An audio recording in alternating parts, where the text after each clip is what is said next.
સુરતના હજીરા એલ&ટી યાર્ડમાંથી 5 કરોડ રૂપિયાની ચોરીના કેસમાં પોલીસે કાવડ યાત્રીઓ બની યુપીથી એક ઉત્તરાખંડથી બીજા આરોપીની ધરપકડ કરી છે। ઉત્તરાખંડ અને ઉત્તર પ્રદેશમાં 5 દિવસ રોકાયા બાદ આ ચોરી કાંડમાં સામેલ બંને મુખ્ય આરોપીની પોલીસે ધરપકડ કરી છે। હજીરા ખાતે આવેલ એલ&ટી કંપનીના પ્રોજેક્ટ એકાઉન્ટન્ટ દ્વારા હજીરા પોલીસ મથકમાં ફરિયાદ આપવામાં આવી હતી, જેમાં જણાવ્યું હતું કે કંપનીમાંથી સ્ટીલના પાઇપની ચોરી થઈ છે, જેની કિંમત 5 કરોડ રૂપિયા છે। આ ચોરીમાં સામેલ 3 આરોપીની હજીરા પોલીસ દ્વારા ધરપકડ કરવામાં આવી હતી, પરંતુ મુખ્ય આરોપી હજુ પણ પોલીસની પકડથી દૂર હતો। પોલીસને બાતમી મળી હતી કે આ ચોરીના બનાવમાં સામેલ સૂત્રધાર ઉત્તરાખંડ અને ઉત્તર પ્રદેશમાં છે।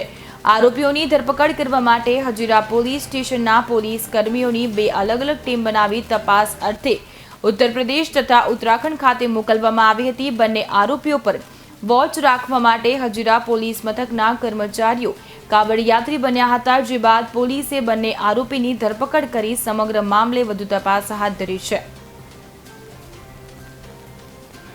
હજીરા પોલીસ સ્ટેશન ખાતે એક ચોરીનો ગુનો દાખલ કરવામાં આવ્યો હતો, જેમાં એલ&ટી કંપનીમાંથી સ્ટેનલેસ સ્ટીલના પાઇપ ચોરી થયા હતા। કુલ્લે રકમ 5,87,20,000 જેની કિંમત હતી। આ ગુનામાં હજીરા પોલીસ સ્ટેશનના પોલીસની અમારે 2 ટીમો બનાવી નાસ્તા ફરતા ગુનેગારોને પકડવા માટે મોકલી હતી, જેમાં મોહમ્મદ રિયાઝ કે જે માલ ખરીદનાર છે તે જેને જિલ્લા હરદોઈ ઉત્તર પ્રદેશ ખાતેથી હજીરા પોલીસની ટીમે કાવડિયાઓનો સ્વાંગ ધરીને તેના ગામે જઈને તેને પકડી પાડેલ છે।